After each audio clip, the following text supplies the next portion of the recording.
morning, good morning, good morning. I thought we would start with just a very quick going within, just closing our eyes and taking a deep breath and just feeling a sense of being here fully. I like to say I call myself back to myself fully. Just take a deep breath and just feel yourself sink in. I always have the image of honey being poured from the top of my head, going over my body and down to my toes, just covering me, grounding me, getting me here fully.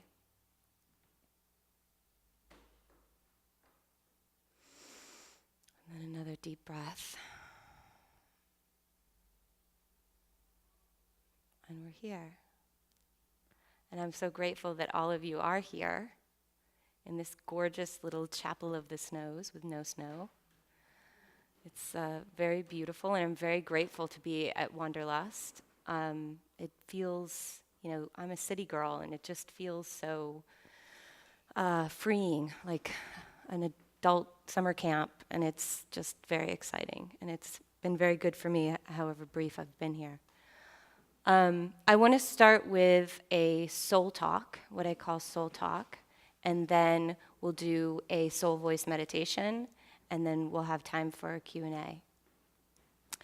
So we're going to have 3 presiding images of the divine feminine today, and the first that I'm going to talk about is the goddess Isis. And I don't know if many of you know about the goddess Isis, but she was a ancient Egyptian goddess who was known for being the protectress of everyone, from aristocrats to slaves to prostitutes. She had sanctuaries that lined the Nile in the millennia before the Common Era. And was in hieroglyphs, she was most often depicted as this woman down on her knee with these huge arms outstretched and these gorgeous golden feathers underneath her.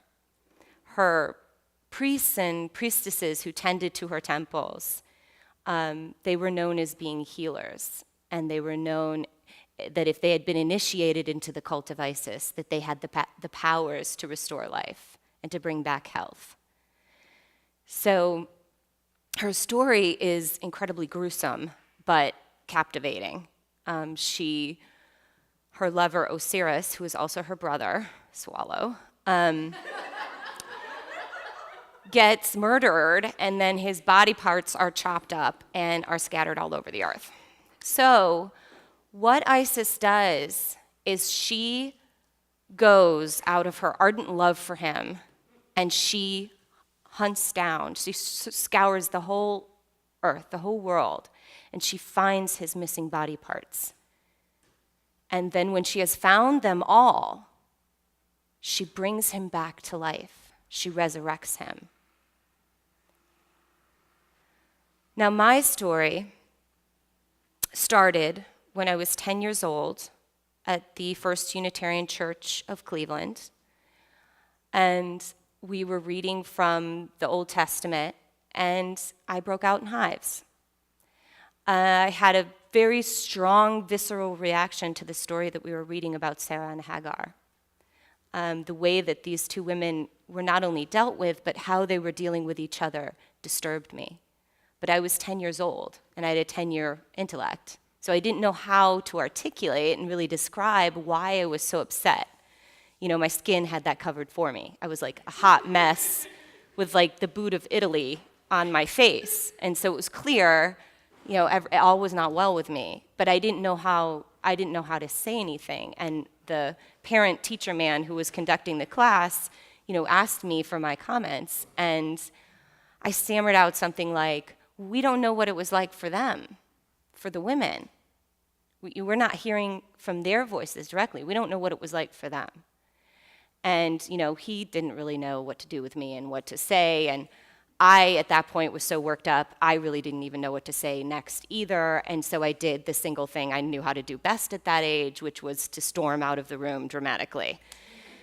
And that's what I did. And then I went and I sat on the curb of the church parking lot, and the anger just roiled and welled up in me until it finally sort of hit this place of a crescendo and a place of knowing that it wasn't anger I was feeling, it was fear.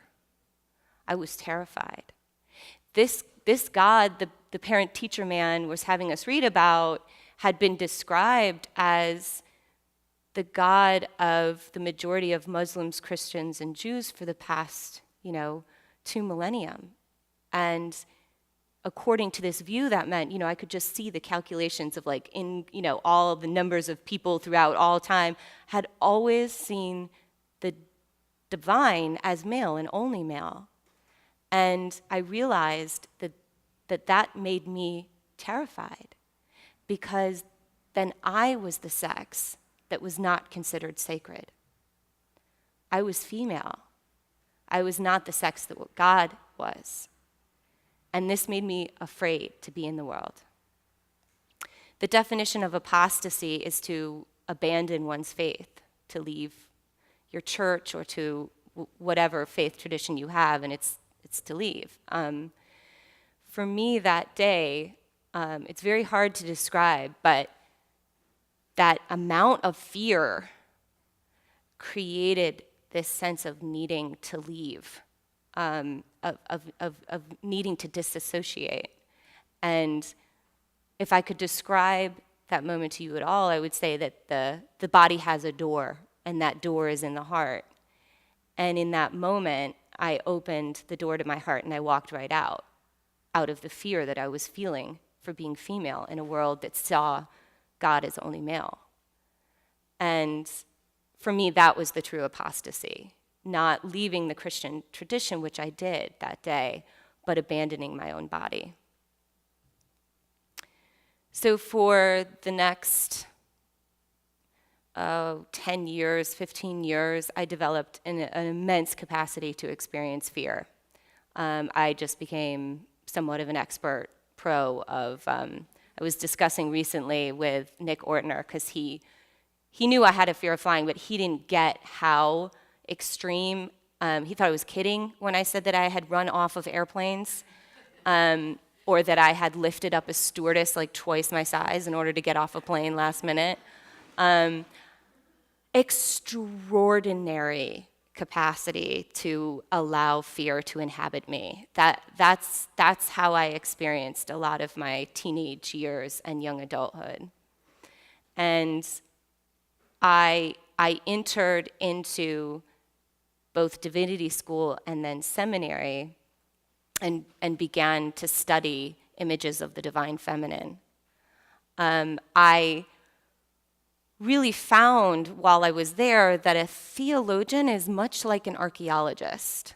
An archaeologist digs through all these layers of time and dirt and sediment and to get to the actual object, to get to this lost civilization, to try to understand something more about how we are now as a people.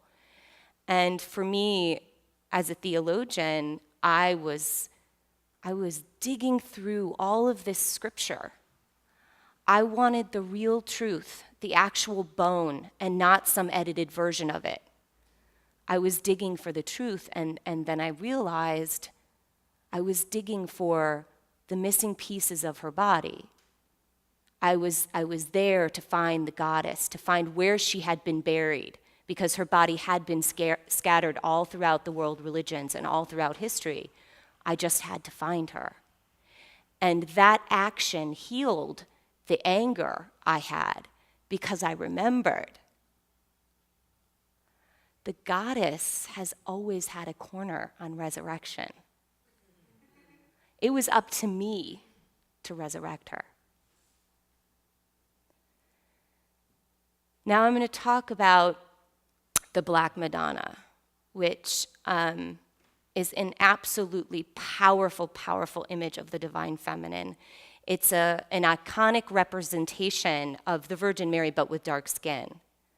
And there are over 500 Black Madonnas that are all throughout Europe and France. And the majority of them date back to the medieval period, if not earlier. Marion Woodman, who's a Jungian, and even Carl Jung himself studied this sort of symbolic representations of the Black Madonna. Like, why are they still venerated, and why, in some cases, are they venerated even more than the white Virgin Marys in certain cathedrals throughout Europe? And Marion Woodman would say that the Black Madonna is this symbol of the redemption of the body, the redemption of flesh. She is this suggestion that the goal is an illuminated intersection of sexuality and spirituality, that's our goal in being spiritual, is to combine, to find a way to combine the both, to combine the both, and to see the body then as a chalice of spirit, not as something that's an obstacle or that's sinful or that's, just dead matter, but to see the body as a chalice of spirit.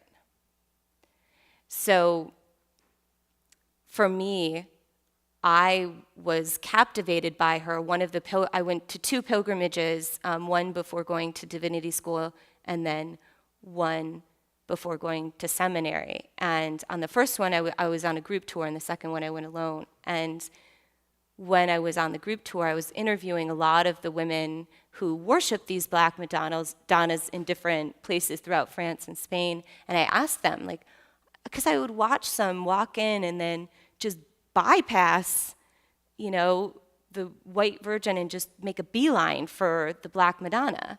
And so I would interview some of them in my horrible broken French.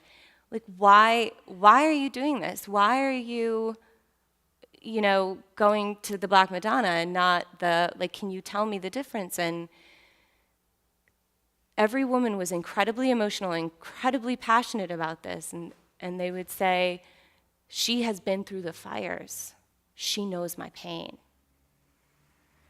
And when I heard that again and again and again, I began to understand, okay, they wanted an image of the divine feminine that didn't just hold the light, but also the dark. That's what they were looking for.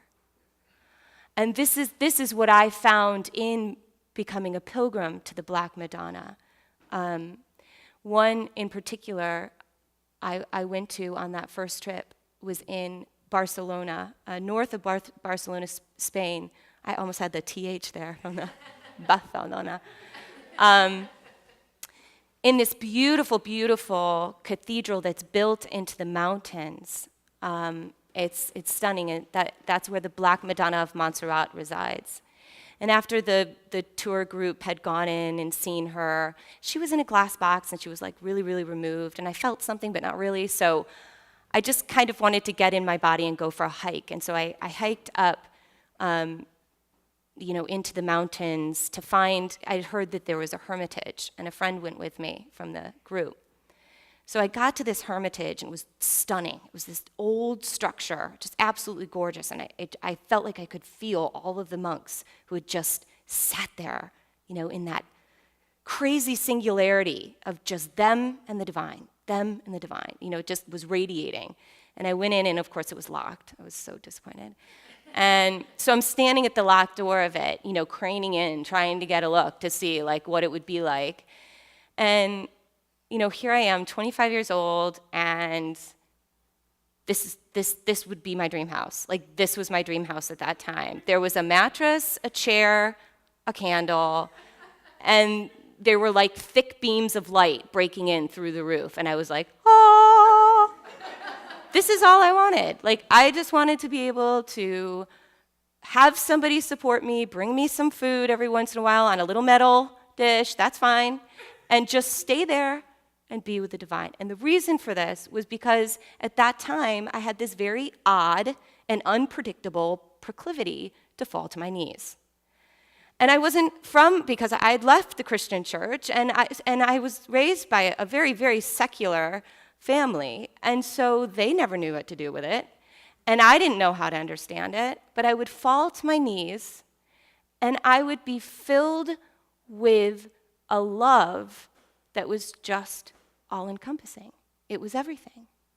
It was unrelenting. It just filled me completely. And the description I've always tried to describe it as is that honey would like seep out from my bones and into my bloodstream. And for me, that was the divine. That was the divine. But I didn't have a community to sort of say, hey, does this happen to you too? Like, are you ever trying to, pick out like an awesome outfit and suddenly you're on your knees?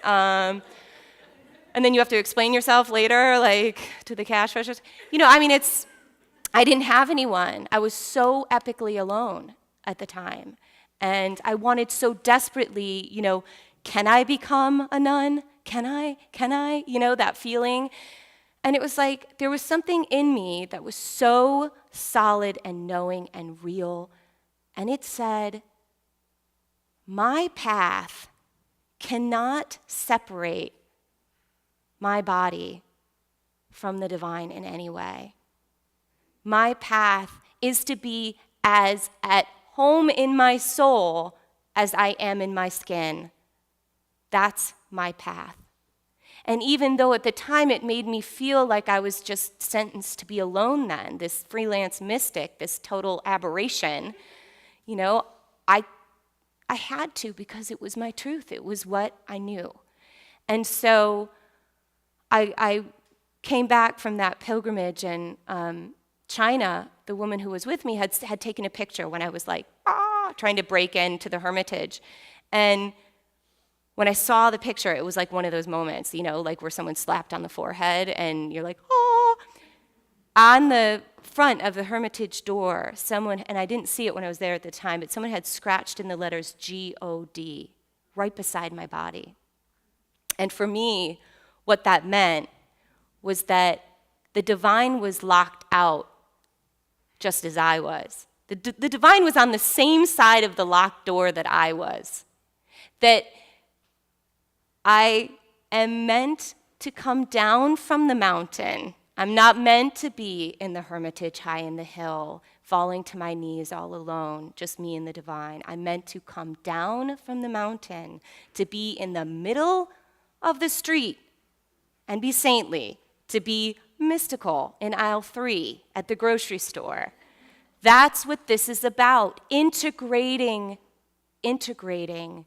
how we've understood to be sacred and mundane, just bringing it all together, especially what has been locked out of sacred, holy terrain, which is the body. Now, when I went on to divinity school after that pilgrimage, I came across all of this literature, both through mystics and also through poets, poets like Rilke, and then spiritual writers like Rumi, and mystics like St. Teresa of Avila. And they referred to God, not as God like male, but the main way that they referred to God in their mystical writings was as the beloved. And I was like, that moment in Shrek when Fiona's lifted up and like all the rays of light shoot out her arms and her legs? That's what I felt like. I was like, oh my God, of course. Like I can understand, I can direct that, I can own that, and not think myself a freak, but really try to understand that this is my experience and my understanding of the divine, is this intimate, personal, physical reality. And so I'd been writing, journal writing from like, I don't know, 9, 7, whatever, but it was always like, and Bobby did this, and I was always like this little internal critic and like sort of my own bedside psychologist, and going over this and that, and I was still doing that by the time I was in divinity school. But I had this idea, instead of just writing these entries and going over, because I sort of thought to myself, who am I writing to? I'm not going to read this. This is so boring. I'm not going to go back over it. I've tried to read entries from the past, and I've thought they're entertaining. They're not. They're boring. So I sort of thought, like, what am I doing here? Because I love this practice is important, but what am I doing? Who is this to? And I took the inspiration from all of these, mystical writers, calling the divine, the beloved, and I sort of said, hey, I'm going to start writing each of these entries as if I am writing to the beloved, to my beloved. And as the process kept going, I started understanding who I'm writing to is that sensation I would feel when I fell on my knees. I'm writing to that. I don't know what it is. I don't even really necessarily know where it's going to lead me, but I know that to me is the divine, that sensation. And so I started writing these love letters. I switched from black ink to red, and I was writing out these letters, and sure enough, right before graduation from divinity school, I got a response. I know that sounds really like, this is the moment in this talk when you're going to check out, she got a response. Oh shit, I was with her up until that point. But let me explain. So I don't know if any of you have ever, I imagine a lot of you have journaled before, and sometimes you get in that space because most of what we're writing is so boring. We kind of get into this almost like la-la, like this, a shift of consciousness, an openness, a spaciousness. And in that space, every once in a while, I would hear a voice come through me that was so fiery, was so ancient and loving feeling. There was no judgment. There was a lot of humor, but there was no, it was so powerful. And I knew it was the voice of my soul. I knew that this was the voice of my soul. So I started continuing to do this process, and what I came to through this process was that instead of going back I was working for pregnant teens before going to divinity school, and I had every intention of returning, and so did everybody else who knew me. And instead, I was like, oh, I'm going to go back on a pilgrimage to the Black Madonna and Mary Magdalene, and the voice in my journal told me to do so. And that did not fly over well for anyone.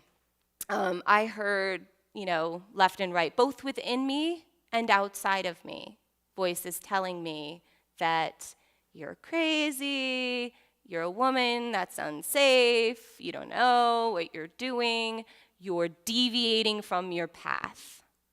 Your path is supposed to be of service. Why would you go and do something so selfish? These are the voices I met with, and they were fierce. I mean, they were coming at me left and right. So this is when I really understood the truth of the practice. Like, here was the real practice right here. What was I going to do? Was I going to follow those other voices saying, oh no, you got to make meaning out of your life. You've got to go back to work, and you can't just follow some voice, in your journal. And I came to this place where I really understood that I had to own my truth, that my truth was mine, that no one else was ever going to do that for me. I had to choose the movements, the steps, the actions I was going to take in my life. No one else was going to do that for me. And this voice that I was meeting with, this voice of my soul, I knew that it was the voice of love. And I knew that that's what I wanted my life to become. I didn't know what was going to happen. It's like walking off a cliff. I didn't know what was going to happen, but I knew that I wanted to move the way love wanted me to move. And I knew that this was my way. Just continue to meet with this voice in the journal. So I did. I went on that pilgrimage, and I came back, and I deepened this connection to this voice that I was hearing within me, a voice I call now my soul voice. And it doesn't now have to happen through the journal writing. That was almost like, it was like training wheels, to getting to the voice of the truth inside me. Now I can hear that voice whether I am, on the elliptical machine at Equinox or riding on a train. It doesn't matter. I can drop in and I can hear that voice and I can know it. I can distinguish it from all those other voices that might seek to derail me. So after I finished my degree and moved back into the world, a third goddess sort of came into my life that was really powerful and spoke to me, and her name is Green Tara. And the Tibetan Green Tara has an amazing story. I love her story. So the Bodhisattva of compassion, a bodhisattva is a being who has vowed to come back for all lifetimes until all beings are enlightened. Like, they could totally just go check into nirvana right now, but instead they make this vow that they're going to come back again and again. So Avalokiteshvara, who is the bodhisattva of compassion, is standing on this red hill, and he's just, devastated by all of the death and the carnage beneath him, and he starts to cry. And from out of his tear comes the Tibetan goddess Green Tara. And so that action, she is the embodiment of compassion. She is compassion in action. That's how I understand Green Tara. And she has this awesome, I really, if I could high five her some way, I totally would. But she was basically talking with a bunch of other bodhisattvas, and she was in a male incarnation at the time. And, they're all having this discussion and about incarnations and, being able to become enlightened. And Tara says, one of them says some sort of misogynist something, that you can't become enlightened in a woman's body. And Tara was like, what? Where's that written? Like, who says? Why would we not be able to become enlightened in a woman's body? And right then, on that day, she made a vow that she will always incarnate as a female until all beings have been enlightened from the misunderstanding that you need a male body in order to become enlightened. So I just feel like, soul fist pump to her. It's like such an awesome vow. She's totally, but what she really embodied for me was this sense of like, it's moving and it's empowering and it's renewing. It's resurrecting to be able to connect to this source of love that's within us. But then what do we do with it? How do we move it forward out into the world? And for me, after I could begin to hear it through really know the difference between my voice, my soul voice, and the voice of doubt or fear or worry, once I really began to discern that, I started really moving forward in terms of knowing what it was that I had to do in the world. And I created a women's spirituality organization that I call the Red Ladies that really helped. Initially, we really came together because of how hard it is to hear the truth. Like, what really is the truth? Because so often we delude ourselves, oh yeah, this is my truth. It is. It is. And it's like, unless you have a group of women who are around you, reflecting back the truth you asked them to hold for you. Oh my gosh. It's just, you'll get there, but it's just going to take a lot more jobs, relationships, trips to, bikini-clad lands, and I found that if, the most expedient route is to be able to have a group of women who are holding that truth with you and reflecting that truth to you so you can really practice and really get, hone in on what exactly is your soul telling you. Then the Red Ladies grew to an event called Reveal, and it's a community of women who are interested in their own spiritual empowerment, interested in being able to hear this truth of the voice inside them rather than following what everybody else wants us to be, which we always get an earful of, and to really claim our bodies as sacred, and then to also really find our work in the world, what I would call soul work, really find out what that is and be able to move into it. So for me, that could only happen once I really had that community reflecting that with me. So for me, what I came to at the end of my sort of journey was that, being spiritual wasn't something I needed to learn, like to put on, to add on, to, figure out. Being spiritual was just remembering who I am. Being spiritual is just a process of being able to claim the love that I am and know that I am in my core and simply be it, nothing more. I call this process getting spiritually naked, and describe the 7 veils that can lift so that we can just be the raw love that we are. And how I want to close is to talk about, where are we on time? We're good? So I want to go into a little bit. One of the things that comes up so often in Red Ladies around the soul voice is, I thought I had a sense of my soul voice, and I was following it, and God, I think it's the voice of my fear, like how do I know? And this is a great one. This happens often. It's like I'm following the voice of my soul, but it's really hard, and it's asking me to do stuff like, change jobs, like question my relationship, and I don't really, how do I know? And I'm like, okay, see, that's when the fire comes in.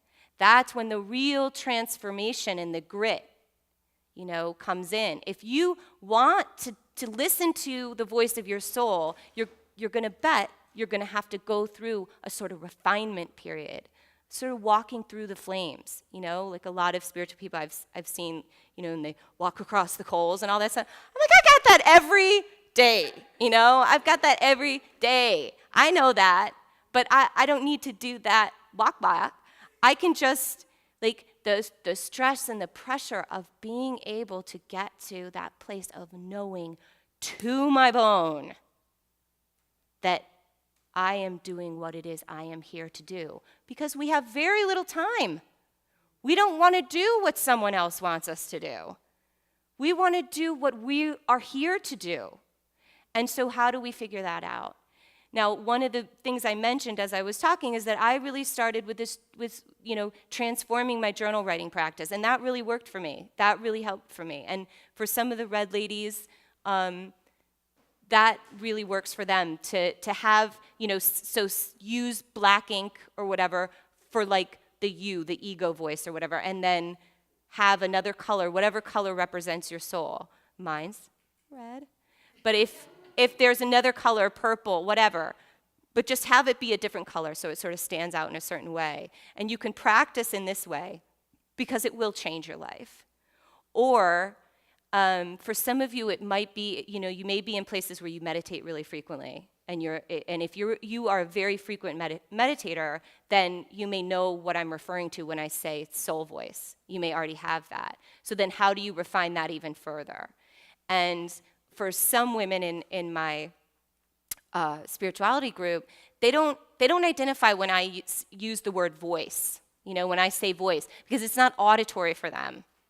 They're like, what do you mean? Do you hear like, thou shalt not? I'm like, no, it's the same voice that says like, I could really use some peanut butter, or I could, it's in that, it's so unassuming, it is so faint, at least mine is.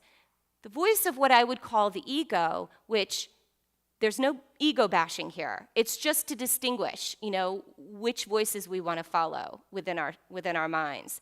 But the voice of the ego for me is so loud. I mean, imagine a voice with like a megaphone and then right up against my face, like, you must do this, or, and there's like, there's always like do or dares, there's always like deadlines, there's all these limits, like, oh my God, if this doesn't happen then, and that's not my soul. That's not my soul talking, and I know it.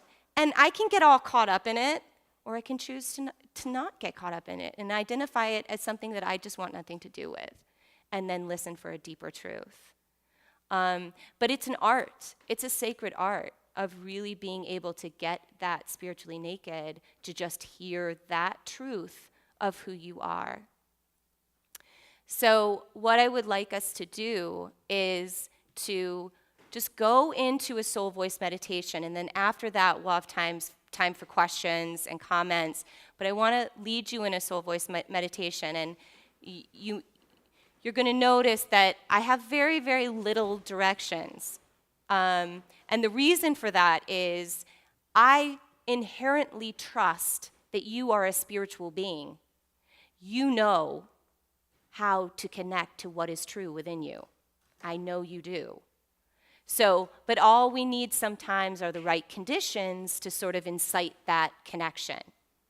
So let's just get still, and as we did when we first started, let's just close our eyes and take a couple deep breaths. Just allow everything I've said to just fall out your ears. And just come home to your body. Come home to your breath.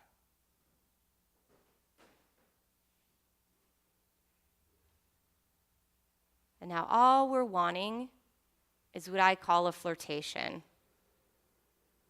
Like what image, what word, what sensation might represent your soul? And hearing your soul can come in a lot of ways. It can come in a vision, a quick little flash of something, a memory of when you were fully embodied and unafraid. Maybe that's a little Polaroid your soul just sent to you. And your soul may speak through a sensation. You may just feel calm, or you may feel some love well up from within you. Or if you're like me, you may hear a certain cadence, a few words that you know are your soul's, because in the wake of those words, you feel free. No matter what those words are, you're left feeling free.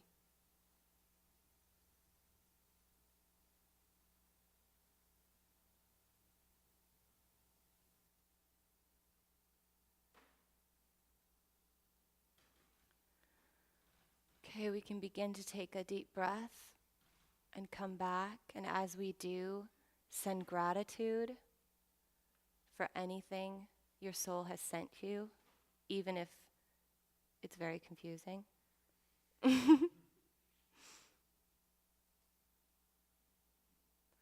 is just a first date, and those can be very awkward.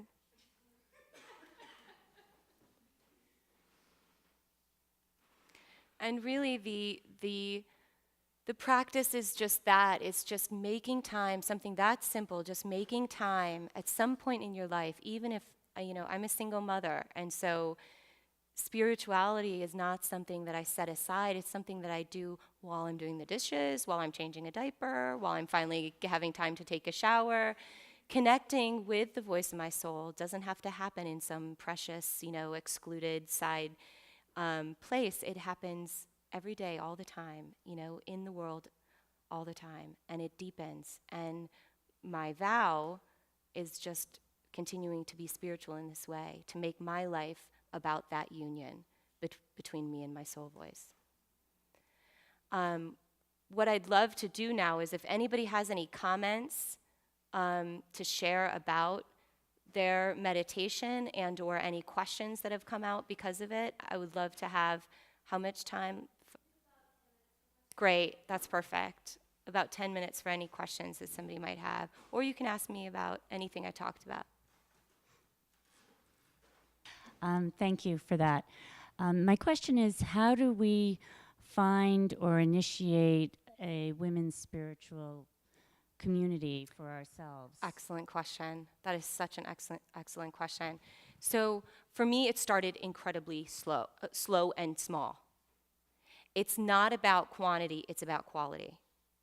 And only you really know that certain particular, it's really hard to describe, but it's like when you get the goose flesh, when you it's like this intuitive knowing that I can't articulate. It's something that the body veers for you. So you can start with one woman in your life. If you have one yaya, one someone who has always got your back. Because that's the quality of the kind of women that you want. So, I know in traditional Judaism it takes 10 to have a minyan. It only takes 2 to hear the divine from within you. It only takes 2. So if you can even just find one woman who you can begin to have this practice of just spending some time, and you guys can be anywhere. You can meet in your house or you can meet at a restaurant. It doesn't matter. What it is setting that sacred space that's around you as you speak and knowing there is no judgment. It's just fierce love for you each to hold each other to your highest truth. And so it might start like that. Mine started with 1, and then it built to 5, and then when I came to New York, it was 50, we couldn't fit in my living room anymore. So it just, and there was no marketing involved, it was through word of mouth. It was like the women who were meant to find this group found it, and we knew the second they were there why. And we've never really had to have an issue of turning people away or any of that kind of stuff. It just sort of organically worked in that way. And, in terms of facilitating, if your group does grow, you just hold that space of love being present, that love is present. And the magic happens because women know such wisdom, and it's like you put us all together and magic is going to happen. I mean, it's just guaranteed. You drop one of those sea monkeys in water, boom. It's done deal. It's what's going to happen. Profound wisdom is going to be shared. I mean, there are times when I'm sharing things that I don't even know what I'm saying, and I'm saying it and it helps this woman. I don't feel like it was me. I feel like it was the power and the energy of the group, of the love of us. Just as prayer is deepened when we all pray together, our yoga practices are deepened when we practice together. So too with, a group of women. It's like the wisdom and that power, that resonance comes through with, it's just grace, and it's gorgeous. So just start with one. Start with one. Thank you for that question. I have, I guess, a comment to share and a question. Great. Part of what I've been amazed by, I have a daughter who's 8 now, and she noticed when I started going to women's retreats, and I found them through the Unitarian Universalist group in my region. There was a time when I had been through several traumatic incidents in the same year. I went to my women's retreat, and my 6-year-old daughter, when I got home, she took me by the shoulders and looked me in the eye and said, "Mama, you are life." And it was like she was just getting something from me that I had gotten from the group. And I said, "Thanks, you too, sweetie." But it felt, later on, I really thought about it. It felt so profound. And I happen to be a psychologist. And I find as I've gone along, I'm more drawn to psychologists whose theories are influenced by Buddhism. And I've recently been to a Tara Brach conference, and I wondered if you know about the work of Richard Schwartz, who's a psychologist who talks about deep self and parts of self, and whether you have any thoughts about it. That might just not be your thing, but I was curious. Only is that what's called the parts theory? Internal family systems theory. Internal families. That's not that energetic work, the family constellation. It's somewhat like that. It has to do with looking at self as as a multiple system, Right. as if it's an internal family with parts Right. that are exiled and parts that are firefighters. Right. And so it has a lot of overlap with, you know, what you're sharing, and I find myself using that way of thinking more with clients. So I'm fascinated when I hear overlap going on in the world. Yeah, well, I do feel, especially with the Black Madonna, that work, that divine feminine work, is about reclaiming lost parts of ourselves, really lost parts of our soul, you know, that can happen through trauma. And these women who were going to her versus the White Madonna, the stories they were sharing with me were either of miscarriage or rape or abuse or, you know, something. They had lost something of themselves. And the Black Madonna was about reclaiming and bringing those parts back, you know, trying to integrate them again. And then, you know, from my work, once I felt like I went through that and did that and was able to call back, you know, lost parts of myself that I feel like maybe happened through the, you know, that moment of trauma is fear, and then there's this disassociation, and then this inability to be embodied. And if we're not embodied, we can't hear the voice of our own truth. You know, we can't connect and hear our soul because we're splintered, we're disembodied, you know, and that's when we get lost and often follow voices that, you know, the voice of our mother or our brother or, you know, our church, which not that that's wrong, but just that root voice isn't within us. You know, it's still a power that's outside of us, which is so disempowering, you know? And for those of us who are interested in it, there's something that comes from leading from a voice that we hear within, and that's the voice we can never betray. You know, not an authority outside of us, not a mother, a brother. It doesn't matter. That is our primary relationship to that voice because we know that that's us, like our essence, the truth of who we are. And I think in terms of the parts theory, sometimes what it is that, I mean, at least for me, what we experience in Red Ladies is that they really begin to hear those parts being vocalized. You know, they really hear, oh my God, you know, I'm in this relationship and I realize my mom put me here. You know, like it was my mom's voice I followed. It wasn't mine. And they feel betrayed by their mom, and then they get to a deeper layer of it and they realize they simply betrayed themselves. So I think that's how I can understand it. And I think that the goal is always just to be getting down to that singular. Psychologically, does that make sense to you when I say soul voice? Yes, Okay. it does make sense. Okay. Yes, and I think in psychology, we're a little afraid to talk about the soul because we're not No, I spirit know. experts. I know. But it's the same thing. I use words like deep self when I'm in the Right. psychologist role. But Right. Thank you for articulating that. I feel it's a broadening of some of the theories that I'm aware of. Thank you. Great.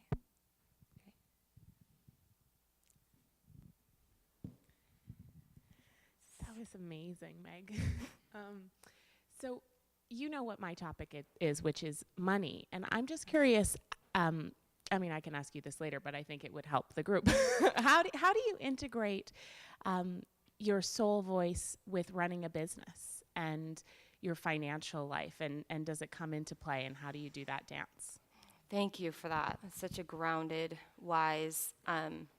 Yeah, there's a veil that I refer to as divine worth, and this veil is so important for women because so often there's a unconscious sort of sidling with this idea that if we are going to be spiritual beings, well, then we're going to be, you know, making mud huts in some other country and teaching English as a second language, and we're going to be absolutely dirt poor, you know.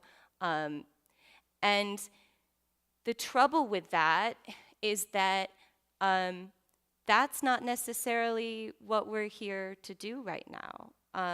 What we're here to do is to follow what that voice is leading us to do. If that voice leads us to a place where we have financial abundance, which I don't have an example where it doesn't. And when I say financial abundance, it has to be really clear that I'm not talking about like, bling, bling, bling, bling, bling. Like, that's the end goal, or that's the reality of everybody who's going to listen to the voice of their soul. What I'm talking about is more getting to a place where you understand, okay, so your divine worth, you are being and doing what it is here for you to do in the world. That gives you an inherent sense of self-worth, of confidence. It's like you're walking around with a huge nugget of gold all day. You radiate that because your gifts are being shared. And for me, that is the definition of happiness. The definition of happiness is being able to share, to give away every gift of love we possess. If any of you have ever experienced this, you know what I mean. That is bliss. That is bliss. And it's concrete. It doesn't go away. It's very sturdy. So we're here to find something by following that soul voice that creates that sense of first inner abundance, right? So our sense of self-worth, something I deeply, deeply had to heal, especially going through, divinity school and minister, and divinity school and seminary, because there was so much of this emphasis of, siding with the poor. And, but what I found was that I was depreciating the work of the divine feminine in the world by doing that. I was saying, oh, my work, because I work speaking about the divine feminine and, gathering circles and making these events and writing on the divine feminine, I don't need to be paid, or that depreciates, that's arrogant of me to label that worth beneath anything else. This is, to me, I have to hold this as divine work, and it has divine worth in the world. Because it is what I am here to do. It is my vocation. It is my calling, and I have to own that. So I think, it's something that's kind of cracking open. Like I feel like there are a lot of people, especially, over the past 10 years in the shadow of 9/11, and like with the recession, people, women especially, are, making it work for themselves in terms of alternative jobs, like going online, like creating, becoming fempreneurs. I say this generation's Rosie the Riveter is an entrepreneur. I mean, it's really like and there's something so powerful about claiming work that works for us, like work that, and the internet is a very feminine mode of communication. And so it's like we are finding ways to add worth, material worth, to what before had always been silenced, considered less than, beneath, and had never been financially supported. So for me, it's a holy assignment for me to get paid for doing this work.